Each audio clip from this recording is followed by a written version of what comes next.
welcome to This Day with BJ Arnett. And of course, I am BJ, and I want to welcome you to the program. Today, we're talking about the things that God really likes us to know. It's about Him, and it's about us, and one who can really tell us all about the properties that God has for us and what He protects us through our negotiating in our lives is Miss Linda Abrams. Thank you so much for being here. Thank you for having me. You know, it's interesting to me that your book talks about properties, and it talks about those things that you do in your career, but God, as you say in your book, is involved with everything that we do.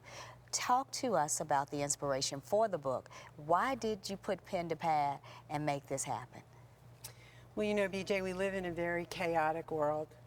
And over the years, I saw firsthand God being involved in the details of our lives, especially when I look back over our real estate transactions. We're real estate investors, and we saw God moving in multiple transactions that we did over the years. And as I looked back and I saw this common thread of the Lord being involved, I thought that it would be really important. I had enough to fill a book, and so I thought it would be great stories to share. But even more importantly than that is that I really feel that we do not live in light of eternity. We spend so much time focused on our earthly lives and our earthly places and where we dwell. But we don't think about our heavenly home. So chapter 12 is all about heaven and how we bridge the gap between earthly dwellings and our heavenly mansions. Because really, we should be bringing heavenly lifestyle, heaven on earth. We should be setting the atmosphere so that when people come around us, they feel like they're getting a touch of heaven, that they've literally been with the Father by being with us who know the Father. But how do you get people to understand that it's not about the house that you live in, the job that you have, the things that you do, but God in all of those things, surrounding us with His loving kindness and tender mercies? How do you get people to not separate life, but understand the intrinsic value of knowing that He is within everything that we are and do?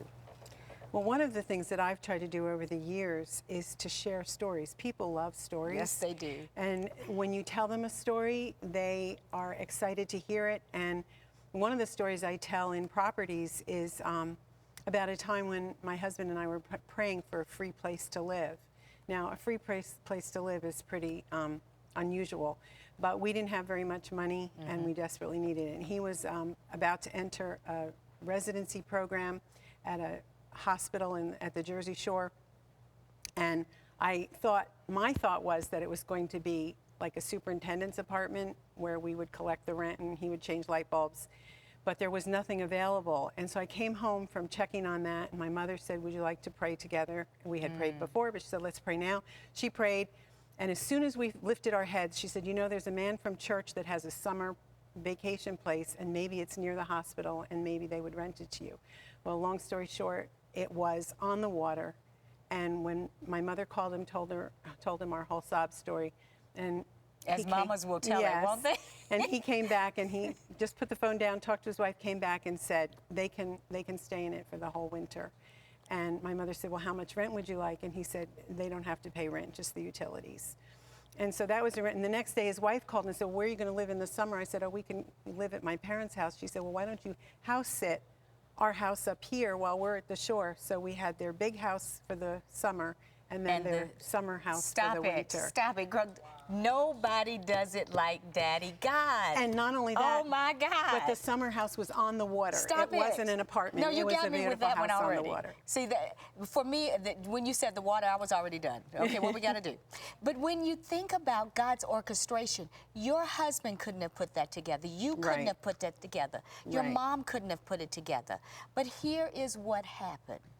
God placed your mom in the presence of this husband and wife, not for any other reason but to give you a gift some many years later. Right. Look at the orchestration of God. That is like so cool. It is. When you take a look at all of these kinds of things, see, that excited me. So that's a good story. You know, that's one of those stomp your feet testimonies and everybody scream.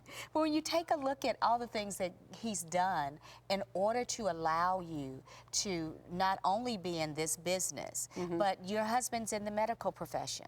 Well, that was my first husband. That was your first husband. And in the medical profession, and in a time where you could see nothing but bleakness, he would bless you guys like that. That's right. That is so awesome. It was huge. Well, when you tell these stories, what are the results in people? Do they leap like I just did? Because that really got me. Well, yeah, I mean, it's really a wow. It's wow. You know, I have a lot of wow stories in here. There are miraculous things that God did for us in some of the chapters. The whole book is not just about real estate.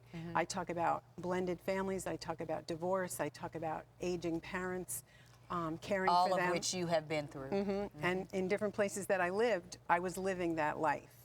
But chapter 12 is really the chapter that matters. People can buy my book and just read chapter 12 and not any of the other chapters, because chapter 12 is about heaven. And chapter 12 is where I make the transition between earthly real estate and our heavenly mansions. Well, talk to us about earthly real estate and our heavenly mansions. Everybody wants to live in a home now on this earth that people will say, oh, you have a lovely home. Everyone wants to have the niceties, the wonderful stainless steel kitchen, the hardwood floors, the this and the that. We've got our checklist of what we want our home on this earth to look like. But in comparison to our heavenly home, what does that mean? How does that even work? Well, Jesus said in John 14, verse 2, for I go to prepare a place for you. In my Father's house there are many mansions. Yes. And so I believe the Bible is true. I believe in life after death. I believe in heaven and I believe in hell. And so in chapter 12, what I do is I share. Over the years, I thought when I was younger, I was not excited about going to heaven, even though I knew it was a whole lot better than hell. I imagined it to be me wearing a white robe and donning some angel wings and having them be bothersome and singing forever. We always have some funny stuff in our brains, don't we? And I couldn't imagine that. So I started doing some research on people who had near-death experiences and who lived to share what they saw. And what was interesting is over the years, over the centuries, these people all saw heaven the same way, and the same way that the Bible describes it. And so I thought, wow, this is amazing. And so what I did in chapter 12 is I take excerpts from 5 different authors who describe their heavenly experiences and come up with like a visual of what heaven's going to be like. And so now people I have a friend who's dying of cancer. I sent her a copy of the book. I said, Catherine, just read chapter 12. That's the only chapter that matters, and it can stand alone. And she has thanked me multiple times, saying she rereads that chapter just to get a visual of where she's going. I have another friend who just lost his wife and who prayed for healing for her, and she didn't get her earthly healing. But he wrote to me and he thanked me for the book, which I sent with a sympathy card. And he said, I think of her in that amazing place with Jesus, and I look forward to that reunion that you talked about in chapter 12. And he said, it has been so incredibly comforting to me. So, if people read my stories are pretty interesting and talk a lot about the Lord, but chapter 12 is all that matters. You know, I think what's interesting, I took part in my dad when he was suffering from cancer, and I had the opportunity to live with him for that last year and a half. And it was amazing to me, the things that we were able to talk about. I was able to glean from him and understanding, and he was able to glean from me, because at that point in my Christian walk, I was just crazy excited about the reality that my dad, because he was a believer, was not doing anything but transitioning onto the Father. That the shell that was left behind was only a shell. Right. And the rest of the core of who he was in the presence of the Lord. And we talked about how fantastic that would be. And he would say to me some days, he says, you know, I love you and I love the children and I love my grandchildren, but man, I'm tired and I want Dad to allow me home. So I've never, and all the seniors that I know or people that I know that were sure that they had decided that, okay, God, I'm good. I've done what you wanted me to do here. Can I come home? The thought is only that I am going home. No other thought.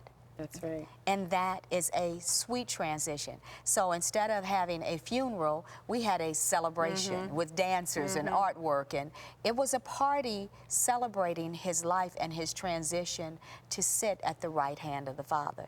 That to me is that heavenly thought. That to me gives me, and I always think of that. So to know that chapter 12 discusses that heavenly home, that it's not a rental, it is your house. As my kids would say, Mom, that's our house. That is very important and can be the life-saving line for someone who really doesn't understand that the shell that's left behind is not it. It is really that person has transitioned onto the Father, and she is home. And that's just a neat thing. When you take a look at this book, and you know, I always say to authors, you know, there's a place when you know you're writing and you're using your expertise and you're getting it out, and the publisher is saying, did you do this, did you do this? And the editor is saying, did you do this? And there's that place in the book that you say, don't touch. This part right here, this is what Dad wrote himself. This is what Daddy God wrote himself. It needs no edit. Leave it alone.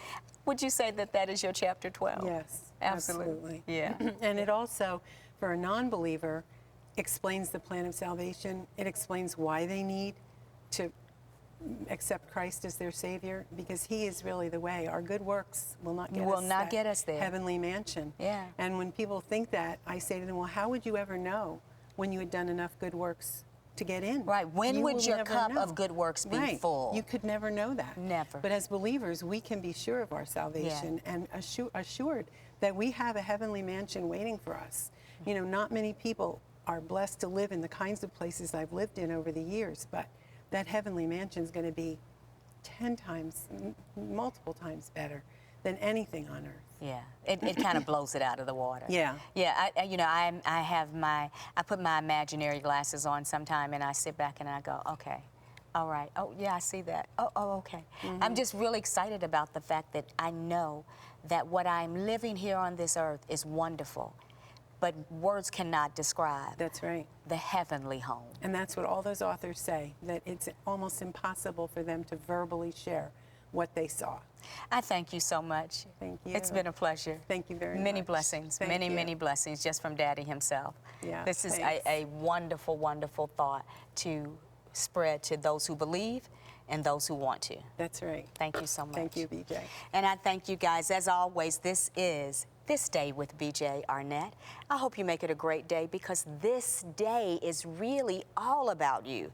This day is wrapped up with a bow, and it's just for you. Now it's up to you to take that gift, to hold that gift, to open it up, and to get all the goodies that God has just for you. It is all about you. Make today and the rest of your days all about this day. God bless you.